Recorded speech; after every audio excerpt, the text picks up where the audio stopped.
안녕하십니까. 저는 성균관 의과대학 삼성서울병원 순환기내과 교수로 재직 중인 최승혁입니다. 오늘 이야기의 주제는 심근경색증의 궁금증을 해결해보는 그런 시간을 갖도록 하겠습니다.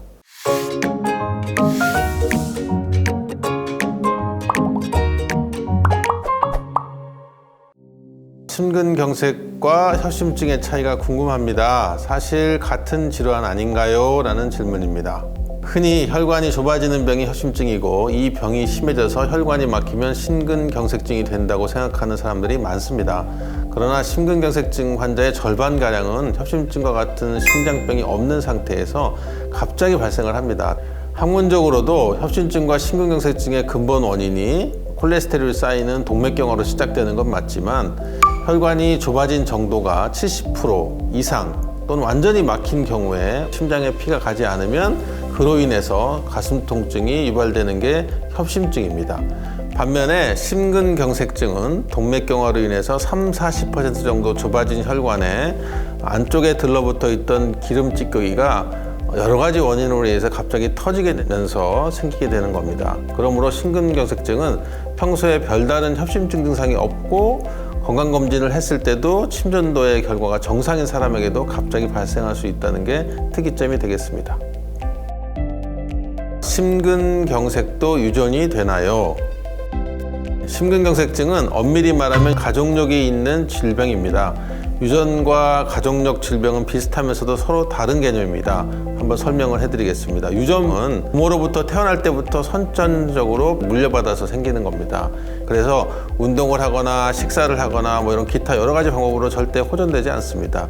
이에 비해 가족력 질병은 음식 등 생활 습관 또 아버지하고 어머니하고 같이 살기 때문에 환경적인 요인이 매우 중요하다고 하겠습니다. 심근경색의 경우에는 부모 세대 중에 남성 55세 이하 또는 여성 65세 이하의 협심증이나 심근경색증을 앓은 경우엔 가족력이 있다고 할 수 있습니다. 가족력이 있는 사람이라면 부모님의 생활 습관이나 식사 습관을 면밀히 검토하신 다음에 본인도 그걸 따라하고 있는지를 한번 체크해 보는 게 좋겠다고 할 수 있습니다. 제가 듣기로 위식도 역류 질환과 심근경색증 증상이 비슷하다고 들었는데 구분이 가능한가요? 라는 질문입니다. 보통은 저희 외래에도 그렇고 심장의 협심증이나 심근경색증이 의심이 되거나 또는 발현되신 분들의 증상이 오는 위치가 명치 쪽에 많이 있습니다. 사실은 명치보다 조금 위쪽일 수도 있는데요. 특히 영수증 식도질환이 있는 분들은 목에 이물감이 있거나 또는 기침을 많이 하거나 또는 위로 무언가 올라오는 듯한 통증이 있는 것으로 되어 있습니다. 하지만 강도를 보면 심근경색증의 강도는 굉장히 셉니다. 여러분들이 느껴보시면 아시겠지만 식은땀을 흘리고 이렇게 오래 가다가는 죽겠구나 하는 그런 통증이 심근경색증에 있습니다. 갑자기 통증이 나타났다. 그게 심근경색인지 아닌지 알고 싶으면 구체적으로 눌러보시는 게 가장 큰 도움이 될 수 있겠습니다. 심근경색 골든타임이 30분이라고 알고 있는데 응급실에 도착하면 무슨 검사를 하나요? 도착 전에 환자나 보호자가 취할 수 있는 응급조치가 있을까요? 네, 갑자기 흉통이 느껴진다면 굉장히 초조하고 당황스럽겠죠. 이럴 때 환자분 또는 보호자분들이 할 수 있는 거는 일단 빨리 병원에 도착을 해야겠다는 생각을 하시는 게 무엇보다 중요합니다. 그렇다면 병원에 도착할 때 자가로 가는 게 좋을까요? 절대 그렇지 않습니다. 만약에 보호자가 있다면 같이 출발해도 되지만 그렇지 않다면 구급차를 이용하는 게 좋겠습니다. 이유는 운전을 하다가 갑자기 쇼크나 심장마비가 와서 의식을 잃게 되는 경우에 큰 사고에 이를 수 있는 위험한 행동이기 때문입니다. 그러면 응급실에 도착했을 때 심근경색이 의심되거나 흉통이 있는 분들은 일단은 병원에 도착하면 무조건 심전도를 찍습니다. 그 이후에 다른 여러 가지 시술이나 치료를 준비하는 과정에서 심장 초음파 검사를 하거나 기타 엑스레이를 찍거나 혈액 검사 같은 걸 보조적으로 시행할 수가 있겠습니다. 그리고 심근경색으로 판명이 났을 때는 대표적인 치료 방법은 심혈관 중재술을 시행을 해서 혈관이 어디에 막혔는지를 판단한 다음에 그 막힌 혈관을 풍선을 이용해서 뚫고 또 스텐트를 넣는 그런 시술까지도 할 수 있습니다. 또는 혈전을 녹이는 치료를 응급실에서 바로 시행을 할 수도 있습니다. 심근경색 발병 후 재발 예방은 어떻게 하나요? 라는 질문입니다. 심근경색이 한번 생기신 분은 다른 분에 비해서 심근경색이 다시 재발할 가능성이 상당히 높습니다. 흔히 심근경색을 치료하신 분 또는 스텐트를 넣으신 분들이 이걸로 다 치료가 됐다 생각을 하고 전혀 병원에 오지 않고 약물을 드시지 않고 그냥 본인 스스로 생활하는 경우가 많은데 굉장히 위험한 행동입니다.